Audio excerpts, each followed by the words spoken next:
Kalau cara menyegahnya ya segitiganya nggak boleh utuh, jadi dipatahin salah satu unsurnya. Gimana? Nah, menurut Jendrovsky ini ya, itu dipatahkan yang dalam sisi opportunity-nya.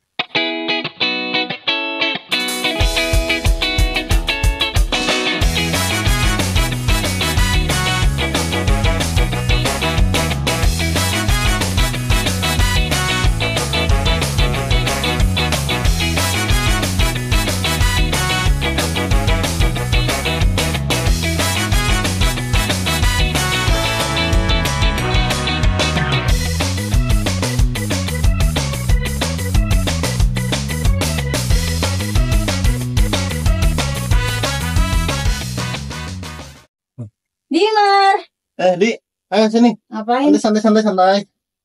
Lu nggak buat takjil, udah jam 3 loh. Jam 3 ya? Oh iya. Santai dulu lah, santai dulu. Oke. Feedbacknya nggak kemana, Dik. Dim. Hmm? Ada editor yang ketangkep, Dim. Auditor? Serius? Kasus apaan tuh? Biasa, yang kayak itu. Wih, ngeri juga ya. Sekarang auditor udah bisa kasus OP gitu. Bahkan harusnya mereka penegak integritas ya. Makanya, gue juga bingung. Ngeri. Lagi bahas apa nih kok seru banget? Apa? Pak. Ini Pak, ada auditor yang ketangkep gara-gara iya? kasus suap. Berita itu ya? Cukup Baru. memprihatinkan ya? Iya, makanya tuh Pak. Bapak ini udah lama ya? Udah lama jadi auditor. Ada nggak sih Pak godaan-godaan yang mempengaruhi objektivitas? Ya, Kalau pernah, apa Pak? belum lama sih, tapi tidak godaan integritas dalam pengawasan internet tentu pernah mengalami ya. Ditawari barang, sesuatu, uang juga pernah. Nah, itu bentuk gratifikasi. Sehingga jika itu diterima oleh pengawas internal itu menjadi fraud di bidang pengawasan intern. Ternyata di sini juga pernah ya, Pak. Emang apa sih Pak yang jadi penyebab nih Pak? Kita sebagai pengawas ini ada godaan-godaan gitu Pak. Iya. Kalau di teorinya banyak. Ya. Satu yang cukup sederhana itu segitiga fraud atau fraud triangle oleh Donald Krause ya, yang menyatakan bahwa fraud itu terbentuk dari 3 unsur secara kumulatif. Yang pertama itu opportunity atau kesempatan. Ya, dia tipikal dengan internal control ya. Kemudian yang kedua rasionalisasi, mindset person. Kemudian yang ketiga adalah pressure atau tekanan. Mungkin kira-kira begitu ya, karena. Terus ada nggak sih Pak cara kita untuk mencegahnya? Kalau cara menyegahnya ya segitiganya nggak boleh utuh, jadi dipatahin salah satu unsurnya. Gimana? Nah, menurut Jendrovsky ini ya, itu dipatahkan yang dalam sisi opportunity-nya atau penguatan internal control ya. Di survei internasional oleh ACFE itu sebab-sebab dari fraud 2 tertinggi itu ternyata ya. Itu yang pertama itu ketiadaan internal control.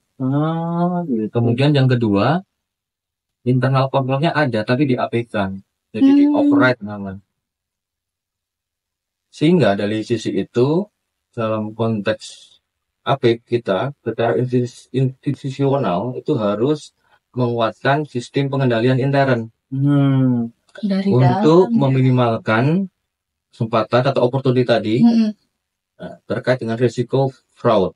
Nah, kira-kira begitu ya. Nah, misalnya konkretnya, menurut saya itu yang relevan di APEC itu dengan SMAP ya, Sistem Manajemen Anti Penyuapan ISO 37001/2016. Oh, pernah dengar saya Pak. Ya, kan ingat? Iya, pernah tuh. Di sana itu nanti akan diterapkan bagaimana fraud risk management, kemudian pengendalian conflict of interest, selanjutnya juga gratifikasi dan berbagai macam anasir korupsi lainnya sampai ke bagaimana whistleblowing sistemnya. Kira-kira begitu. Oh, penting ya kayak gitu ya. banget sih memang. Berarti emang pengendali internal kita harus kuat di Den. Emang. Enggak sih. Mas. Ya. Nah, tapi kok kalian nih puasa-puasa gosip aja kerjaannya? Ini tuh bukan Gosip. gosip tahu bang. Ini Bang? tuh ngomongin tentang auditor yang ketangkep kemarin. Hah? Karena kasus soal project. Buset. Lah, gara-gara apa? Itu dia. Ya Allah. Kan ya Bang ya, Mas Mbak. Ya, setahu saya auditor tuh punya tunjangan kinerja, tunjangan auditor lah, tunjangan apalah, saya mohon maaf nggak paham kalau OB mah ya. Nah, tapi ya harusnya itu bikin auditor nggak korupsi dong. Masa ada yang nggak halal diembat lagi, Bang? Tapi kan godaan itu karena ada kesempatan, Mas. Ya, Bener. Bang. Nih Bang, kalau godaan ya, saya puasa banyak godaan Bang. Kiri warteg, kanan banget. Nah harusnya auditor juga begitu Bang. Kita apalagi kayak sedengar saya itu ada kenaikan pukin loh Bang. Harusnya itu jadi alat Iya lah sih. buat Iya sih. mencegah korupsi itu. Maaf, saya bersihin dulu tangannya ya. Tapi bener nggak sih Pak, kalau kenaikan tukin tuh bisa mencegah korupsi di internal kita? Iya, kenaikan tukin itu merupakan perbaikan remunerasi kan, sehingga bisa dimaknai penguatan sistem pengendalian terhadap korupsi atau fraud. Ya, tapi tentunya tidak mutlak ya, karena faktanya ada juga pihak-pihak yang punya remunerasi yang besar masih terlibat dalam kasus korupsi kan. Nah, Pengaruh ya, Pak ya?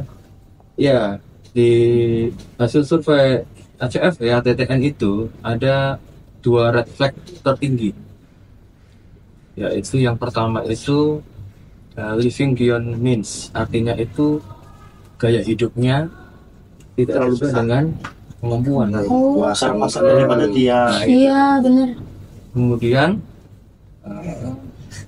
yang kedua itu kesulitan atau permasalahan keuangan ya.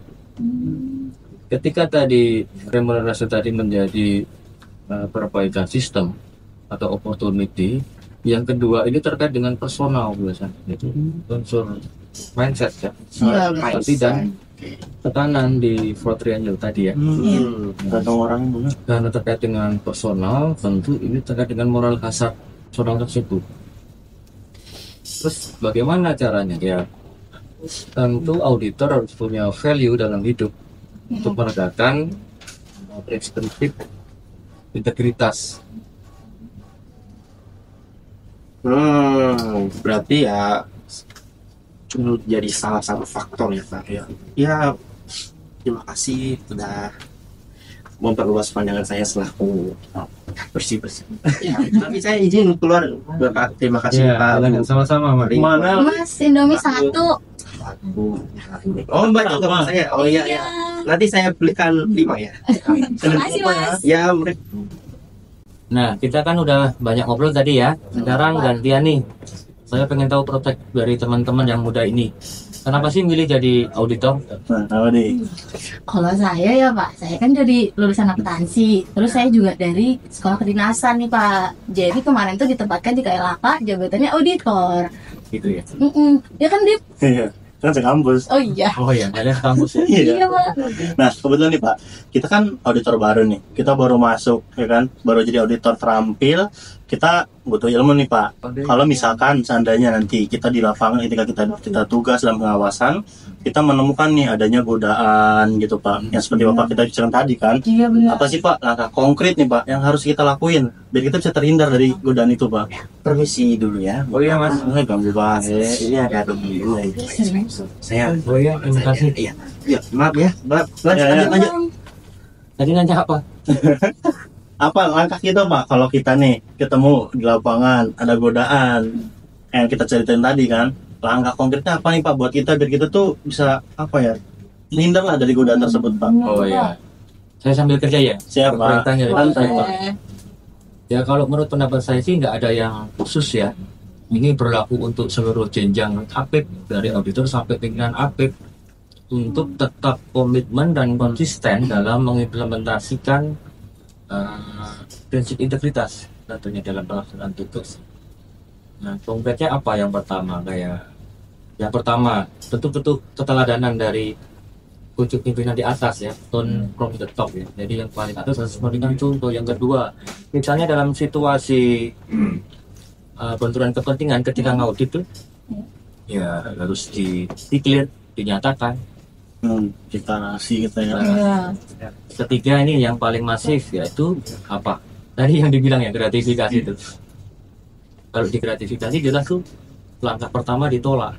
Kalau nggak bisa ditolak karena kondisi tertentu, diterima terus dilaporkan. Siapa tuh Pak? Ke KPK. Langsung ke unit mengenali gratifikasi di tiap-tiap eselon 1 ada. Ada ya. Kira-kira begitu kalau menurut saya. Berarti nih Pak, dari obrolan kita kan daging banget obrolannya nih tadi. Kita udah bahas semuanya tentang ini. Kalau saya bisa simpulkan nih Pak, berarti kan semua ini adanya fraud segala macam itu kan penyebabnya ada 3 nih Pak. Dari fraud triangle tadi kan, yang tadi kata Bapak, berarti kita harus patahkan di sisi opportunity-nya. Berarti kita juga di APIP ini kan harus punya pengadilan intern yang kuat ya, biar kita bisa jadi pedoman buat kita sebagai auditor dong. Selain itu, tapi nih Pak, sebelum itu ya, ada nggak sih Pak tips sama trik supaya kita nih jadi auditor yang bisa diandalkan Pak? Tips dan trik saya kira tidak ada ya. Saya berpendapat begini, kita tuh harus memegang prinsipal core di dalam tugas pengawasan intern. Itu ada 2 tuh, independensi dan objektivitas. Independensi itu artinya bebas pengaruh. Ketika kita ngaudit itu bebas pengaruh dari pihak manapun dan mendapat dukungan dari pimpinan APIP ya. Nah, sehingga dari situ kan makanya kita punya kuasa. Setiap kuasa itu ternyata rentan untuk disalahgunakan. Nah, saya mau cerita begini nih. Risiko kuasa tadi itu ya, independensi itu ada 2 tipe ya. Itu namanya konsep bunuh diri sosial menurut Durkheim. Ada 2 tipe. Yang pertama altruistik. Itu kayak begini. Ketika ngaudit, teman-teman itu memberikan toleransi terhadap penyimpangan secara berlebihan karena ada ikatan sosial terhadap kelompok. Banyak sekali ikatan sosialnya. Favoritism karena teman sekolah dan segala macam, teman kampung lembek ya, dan segala macam. Nah, kemudian tipikal yang lain itu sebaliknya, egoistik, yaitu cenderung untuk tidak memberikan toleransi terhadap sebuah penyimpangan. Namun dia bias karena tidak berikan argumentasi yang kuat ya. Dua-duanya itu kan itu mengganggu independensi kita. Ini yang kedua tadi kan prinsip objektivitas itu prinsipnya tidak bias ya. Menerapkan prosedur audit secara ketat untuk mendapatkan bukti-bukti yang relevan, kompeten, dan berguna ya. Terus gimana caranya? Ya auditor harus belajar terus ya, dan harus berpikir kritis. Belajar. Lu juga gimana sih? Berarti selain pengadilan intern dari APIP, individu kita sebagai auditor juga harus kuat, harus independen, objektif. Kita harus punya value, harus punya prinsip. Biar ada moral hazardnya, nggak tergoda-goda gitu. Setuju. Harus sih itu. Biar lihat udah mau azan nih, Pak Andi. Jadi takjil kita belum beli. Iya, Allah Akbar. Ini kita cari takjil dulu yuk. Ayo, kita lanjutin lain kali. Ya silahkan, saya masih mau kerja dulu. Kami duluan ya Pak. Pak.